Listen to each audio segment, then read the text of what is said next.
All right, so the Sinawali is a very, very popular term in Filipino martial arts. A lot of the times you've seen a Sinawali with either two partners, two sticks, and they're tapping away. In Bias Tres Manos, we call that tepi-tepi. But in another sense, the Sinawali is the two sticks weaving, and that's essentially what Sinawali translates into. It's weaving right hand over left hand over right hand, in a set pattern to create a flowing circular strike. Now in Bias Tres Manos, we have a double Sinawali, which is two sticks, and we also have a single Sinawali and one stick. And essentially the way you do a single Sinawali is 4 basic steps, and you can learn that in one of our old videos, but we're also going to have that broken down on FMACONCEPTS. So essentially, you have a linear strike, a circular strike, a mirrored linear strike, and a circular twirl in order to loop it. So that would be 1, 2, 3, 4.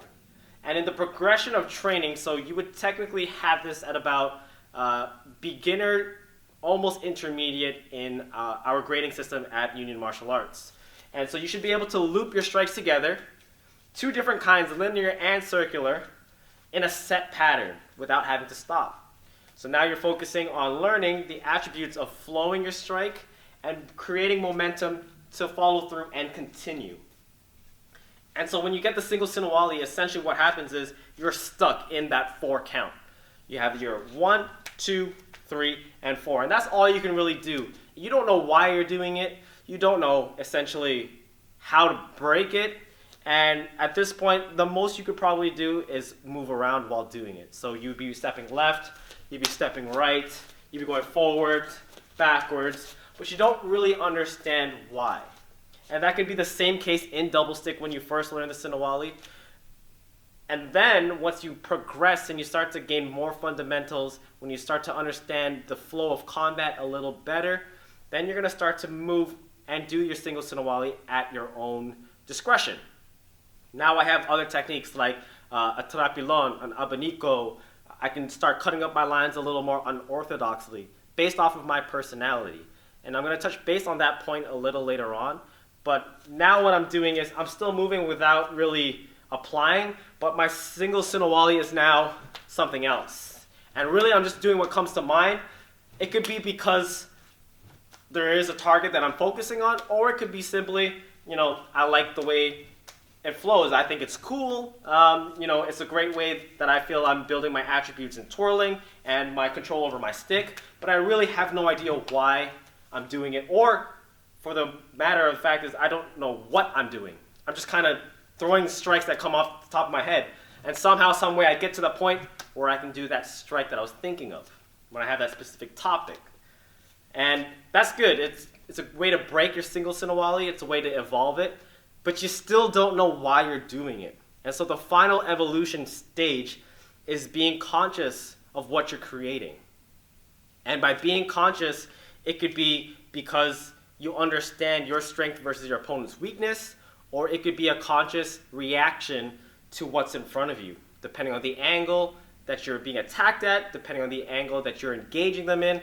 All of those things can become a factor in the way that you do your single Sinawali. And not all the time will your single Sinawali that's a complete freestyle be the best option. So I might have to adjust the techniques that are incorporated into my single Sinawali in order to suit that specific situation that I put myself in or that has come towards me. And so you can see I have a little diagram on the floor right now. I just have 3 sticks. The blue stick represents that center line, so this would be my opponent being head on. And I put these 2 red sticks here because this is a very common Filipino martial arts footwork. It's our 45-degree or a V pattern. And essentially what it's going to replicate is an angle 1 and an angle 2. So I'm either going to be on the inside or I'm on the outside. So when I'm starting squared up, I can essentially do whatever I want to do. When I do a single Sinawali, everything should hit because I'm in front. But if that was the case, if I was fighting head to head, that's a bad formula for protecting myself. Sometimes I have to work off of that off angle. Sometimes you need to maneuver. Nothing is going to be straightforward all the time.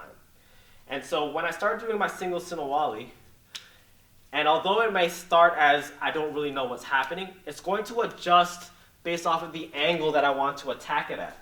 And so this is a very common drill that I can do to practice on my own in order to see why I do what in my single Sinawali so that I can start to be more conscious. And then from that, I become more efficient because I'm not just doing, a terapilon because my wrist feels like it. I'm doing it because in that angle, it's a strong position for a terapilon. Maybe because off of my sumbrata, I put myself in a position where I'm already halfway through that technique anyways, and it all just works better for me in that short amount of time. So if you guys understood what I was saying, let me know below and tell me how you guys feel. If you thought I was just saying a bunch of gibberish and you don't understand what I'm saying, let me know as well so I can make another video to hopefully explain it. You guys really liked the last video when I had the chart on breaking down the Kali flow, so I'll probably make another chart to help you guys understand. If you did enjoy it, if you did resonate with what I was saying, make sure you hit that thumbs up button on this video. Make sure you subscribe if you haven't already, and stay tuned on our social media accounts and on our YouTube channel so that you can stay up to date on when we're launching our online teaching site, FMA Concepts. And until next time, catch you guys then.